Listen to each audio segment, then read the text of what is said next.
Scott stopped by this weekend to finish winterizing the colonies. Notice how the worker bees are huddled with their heads pointed inward. In the center of this cluster is the queen. The surrounding mass of workers insulate the bees on the inside of the sphere. Scott installs a candy board on each hive. A candy board is used during the winter months to provide a supplemental food source for the bees. It's literally a board with hardened sugar adhered to it that sits on top of the hive.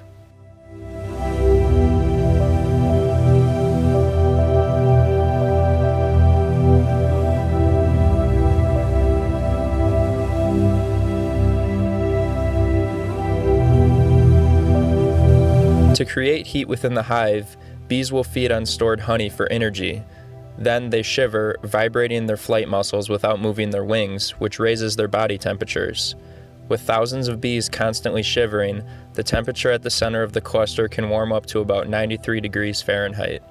When the workers on the outer edge of the cluster get cold, they push to the center of the group, and other bees take their turn shielding the group from winter weather. Candy boards provide another layer of insulation and also feature a small entrance which aids in ventilation. Should the hive's main entrance become blocked with snow, this top entrance will allow the bees to leave the hive for cleansing flights. Honeybees will not eliminate their waste inside of the hive, so periodically throughout the winter, they will leave the hive for short cleansing flights to unload. Scott decides to push the two hives together to share in each other's warmth. We wrap the hives in corrugated black plastic panels for an added layer of insulation. Being black, the panels will absorb the winter sun and act as a heat source for the hives.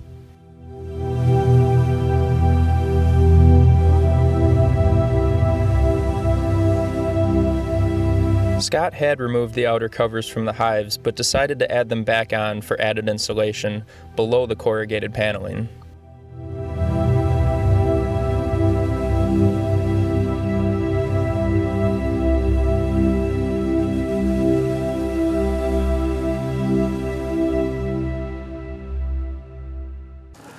Today was the first morning I came out to frozen water.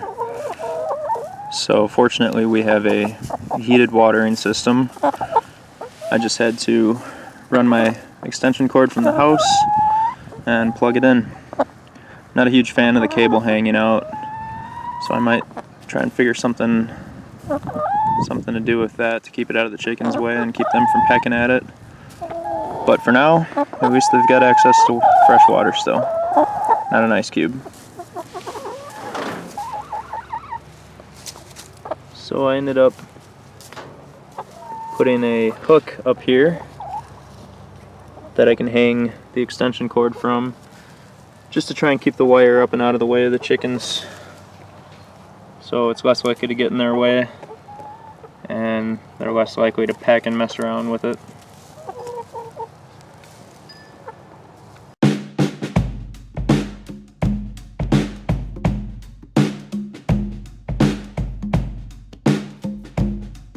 I purchased some waterproof outdoor canvas to wrap the feeding portion of the chicken run. Link is in the video description below.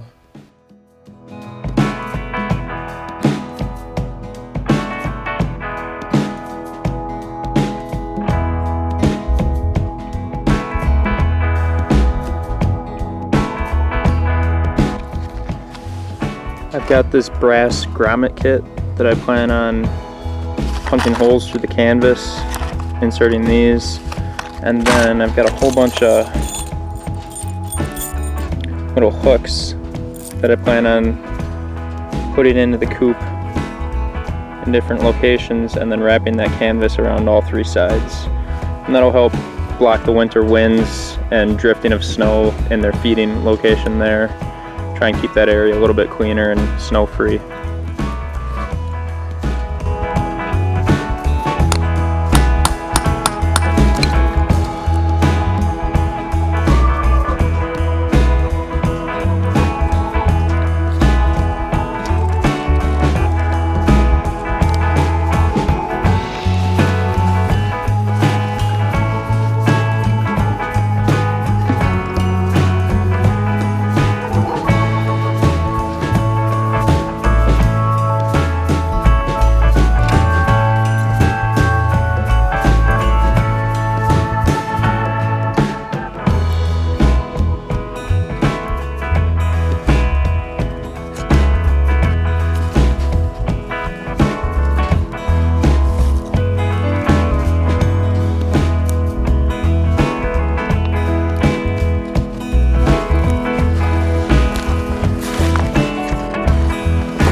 Okay, I've got the top portion of the canvas secured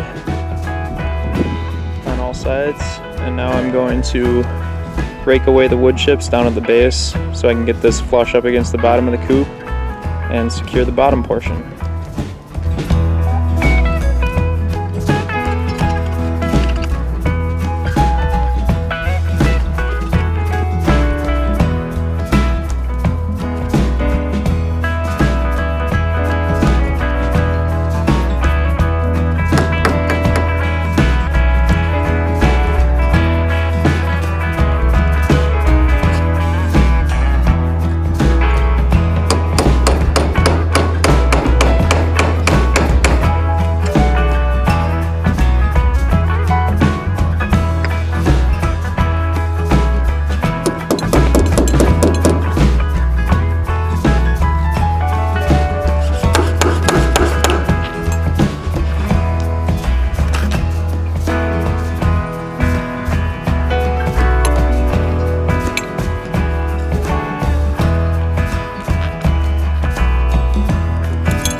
added a hook in the middle, a hook on the bottom there, a hook right there, and then the same on the other side. One in the middle, one on the bottom. I think that should be enough. I'm going to push the mulch back up against the bottom here to keep wind from going under the canvas. Looks like the coop is wearing a skirt. But in my opinion, this looks much nicer than wrapping the whole coop in a sheet of plastic. I think this is much more appealing.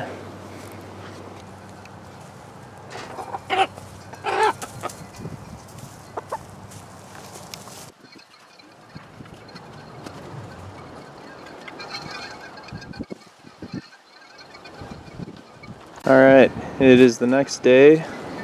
Very windy today. And the canvas has held up perfectly fine. I also noticed when I came out here that a couple of our girls started squatting when I entered the coop, or the run, which is an awesome sign. They're just coming into laying age. Actually, those two right there, the Barred Rock and the Buff Orpington, both squatted for me today, which is a sign of submission, which basically means pretty soon here they'll start laying some eggs for us. Actually, as I'm saying this, you probably can't see it in the video, but it's slightly snowing a little bit,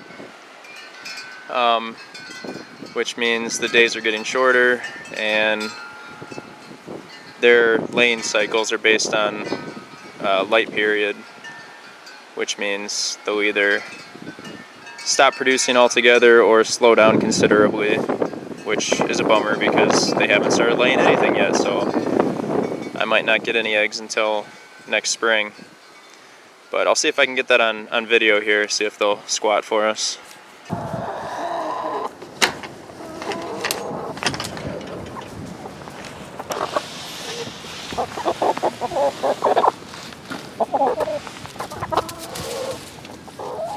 Not quite.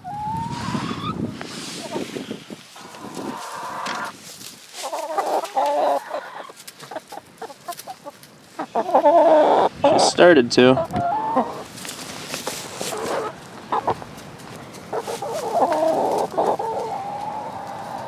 Well, I guess you're just gonna have to take my word for it for right now. But hopefully we get some eggs before winter hits. That'd be pretty neat.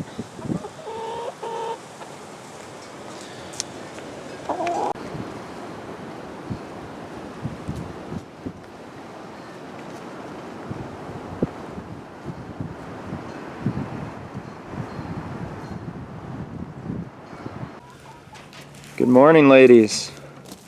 We've got some exciting news to share with everyone. Came out here this morning to check on the chickens and look for eggs, and what do you know? We've got our first egg. That is so awesome. So now I get to take the cardboard off the nesting boxes, which they've already started pecking into, and put a fake egg in each nesting box to try and start teaching them that's where they should lay their eggs instead of randomly throughout the coop in the run. You guys, yesterday was the day that I filmed a couple of our girls. Well, I didn't catch it on film, but they started squatting for me when I'd enter the coop, which is a sign of submission and means that they'd be sexually mature and ready to mate, which means their egg cycle is starting. Sure enough, it's a day later, and we've got our first egg in the coop. So, pretty awesome. I'm not sure which chicken laid this egg. I'll have to do some research and see the characteristics of the egg and the two varieties, the two breeds, the Buff Orpington and the Barred Rock that started squatting, see if it was one of them that laid it or a different bird. Maybe I won't even know. We'll see.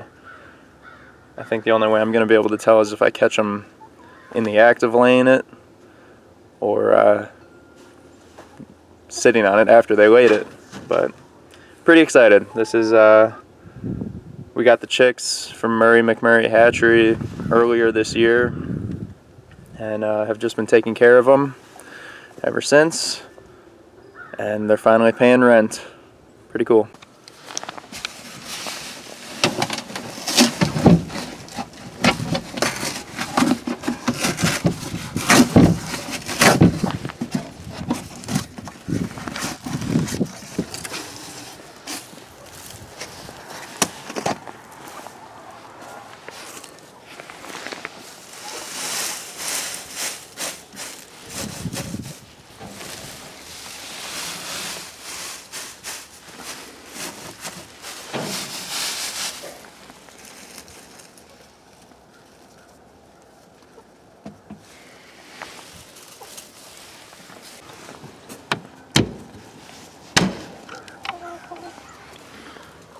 Ta-da! This will become a new routine. Every day coming out and collecting eggs now. Should they keep laying through the winter, they might stop. Alright, so I've got a couple of fake wooden eggs here. I also have some greenish teal eggs, but I don't have any Easter eggers. So the birds that I've got are going to primarily lay these two colors. So I figured I'd use these. I'm going to put one in each nesting box. And as I mentioned earlier, this will start to teach them that this is a safe, secure spot that they can start laying their eggs. So we'll just have to leave those in there for a little while here, probably until they all start laying, and keep collecting eggs as they do. Thank you, ladies.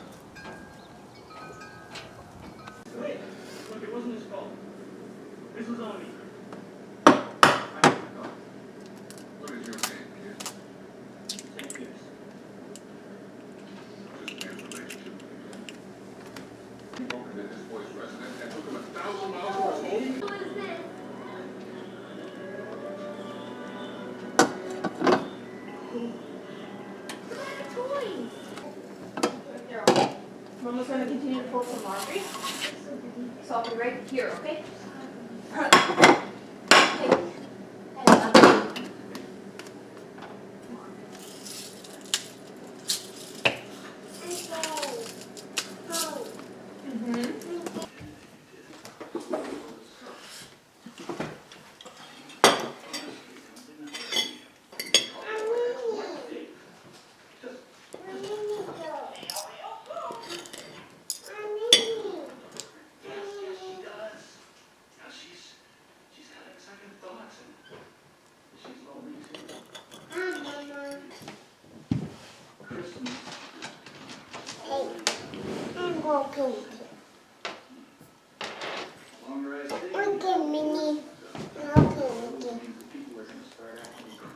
That's really good.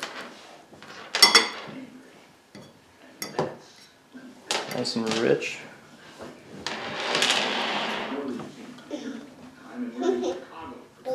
having a date with your camera? Yes, I'm on a date with my camera. Emmy, you want to try some egg? No. No. This is awesome. Minnie, the more game. I'll be able to use some of my brownies. This is my lunch, my lunch break from work. Definitely a good, small but good lunch.